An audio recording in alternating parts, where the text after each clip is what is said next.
പരിഗണനയിലിരുന്ന മുഴുവൻ ബില്ലുകളും ഒപ്പിട്ട് ഗവർണർ ആരിഫ് മുഹമ്മദ് ഖാൻ. സൗന്ദര്യ സങ്കല്പങ്ങൾ പൊളിച്ചെഴുതി അലക്സാണ്ട്ര. 60-ാം വയസ്സിൽ നേടിയത് മിസ് യൂണിവേഴ്സ് ബ്യൂണസ് ഐറിസ് കിരീടം. നമസ്കാരം. ഈ മണിക്കൂറിലെ ഏറ്റവും പ്രധാനപ്പെട്ട 10 വാർത്തകളുമായി ജനേകം ഓൺലൈൻ മോജോ ന്യൂസിലേക്ക് സ്വാഗതം.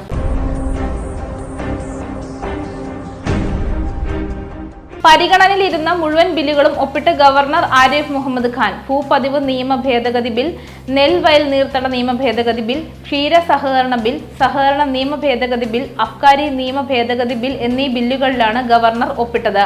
ബില്ലുകൾ പരിഗണിക്കുന്നില്ലെന്ന് കാട്ടി CPM ഗവർണർക്കെതിരെ സമരം ചെയ്തിരുന്നു. അപൂർവ രോഗമായ സ്പൈനൽ മസ്കുലർ അട്രോഫി അസുഖം ബാധിച്ച 12 വയസ്സ് വരെയുള്ള കുട്ടികൾക്കുള്ള സൗജന്യ മരുന്ന് വിതരണം ആരംഭിച്ചു. 6 വയസ്സ് വരെയുള്ള കുട്ടികൾക്ക് നൽകിയിരുന്ന മരുന്നാണ് 12 വയസ്സ് വരെ ആക്കിയത്. മന്ത്രി വീണ ജോർജ് സർക്കാർ തലത്തിൽ ചർച്ച ചെയ്ത് 6 വയസ്സിന് മുകളിലുള്ള കുട്ടികൾക്കും സൗജന്യ മരുന്ന് നൽകാൻ കഴിഞ്ഞ മാസമാണ് തീരുമാനമെടുത്തത്. ശോഭാ സുരേന്ദ്രന് നഷ്ടപരിഹാരം ആവശ്യപ്പെട്ടുകൊണ്ട് വക്കീൽ നോട്ടീസ് അയച്ചുകൊണ്ട് ഗോകുലം ഗ്രൂപ്പ് ചെയർമാൻ ഗോകുലം ഗോപാലൻ. 10 കോടി രൂപ നഷ്ടപരിഹാരം ആവശ്യപ്പെട്ടാണ് നോട്ടീസ്. വാർത്താ സമ്മേളനത്തിൽ തനിക്കെതിരെ തെറ്റായ ആരോപണങ്ങൾ ഉന്നയിച്ചെന്ന് കാട്ടിയാണ് നോട്ടീസ്. CMRL ഉടമ ശശിധരൻ കർത്തൃസുഹൃത്താണെന്ന ആരോപണം തെളിയിക്കാൻ പരസ്യമായി ആവശ്യപ്പെട്ടിട്ടും ശോഭാ സുരേന്ദ്രൻ തയ്യാറായില്ലെന്നും നോട്ടീസിൽ പറയുന്നു. വയനാട്ടിൽ വീണ്ടും കടുവയിറങ്ങിയതായി നാട്ടുകാർ. പുൽപ്പള്ളി സീതാ മൗണ്ടിൽ 2 പശുക്കളെ കടുവ കൊന്നതായി നാട്ടുകാർ പറയുന്നു. കൊളവള്ളി സ്വദേശി കളപ്പുരയ്ക്കൽ ജോസഫിന്റെ 2 പശുക്കളെയാണ് കൊന്നത്. പ്രദേശത്ത് വനം വകുപ്പ് പരിശോധന നടത്തി വരികയാണ്.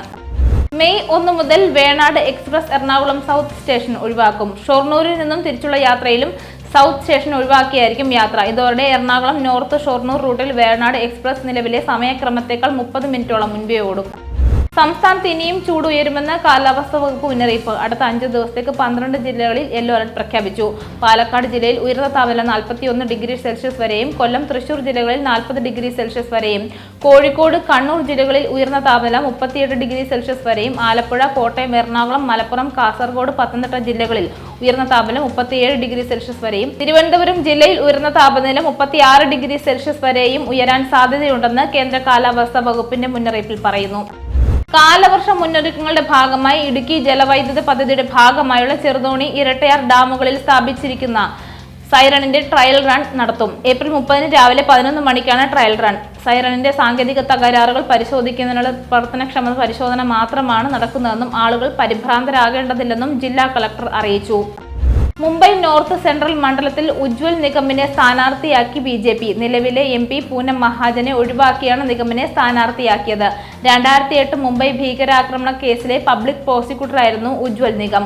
മുൻ കേന്ദ്രമന്ത്രി പ്രമോദ് മഹാജൻ, ഗുൽഷൻ കുമാർ വധക്കേസുകളിലും ഇദ്ദേഹമായിരുന്നു പബ്ലിക് പ്രോസിക്യൂട്ടർ. മണ്ഡലത്തെ 2 തവണയെ പ്രതിനിധീകരിച്ച പൂനം മഹാജനെതിരെ വിരുദ്ധ വികാരമുണ്ടെന്ന സർവേയുടെ അടിസ്ഥാനത്തിലാണ് ഒഴിവാക്കിയതെന്നാണ് പുറത്തുവരുന്ന വിവരം.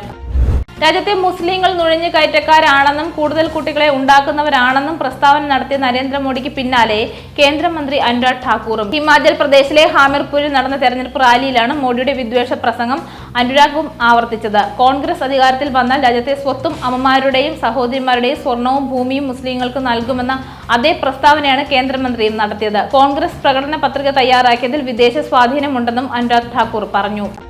സൗന്ദര്യ മത്സരത്തിലെ എല്ലാ മുൻവിധികളെയും പൊളിച്ചെഴുതി അർജന്റീനയിൽ നിന്നുള്ള 60-കാരി Alexandra Marisa Rodriguez Buenos Aires പ്രവിശ്യയുടെ മിസ് യൂണിവേഴ്സ് കിരീടം ചൂടി. സൗന്ദര്യ മത്സരങ്ങളിൽ ചരിത്രത്തിൽ ആദ്യമായിട്ടായിരിക്കും ഒരു 60-കാരി കിരീടമണിയുന്നത്.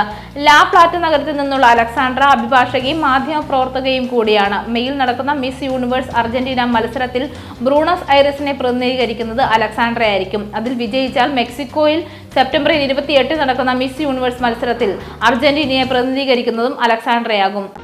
ജനേകം ഓൺലൈൻ മോജോ ന്യൂസിൽ വീണ്ടും കാണാം. കൂടുതൽ വാർത്തകൾക്കും വീഡിയോകൾക്കുമായി ജനത്തിന്റെ വെബ്സൈറ്റ്, YouTube ചാനൽ എന്നിവ സന്ദർശിക്കുക.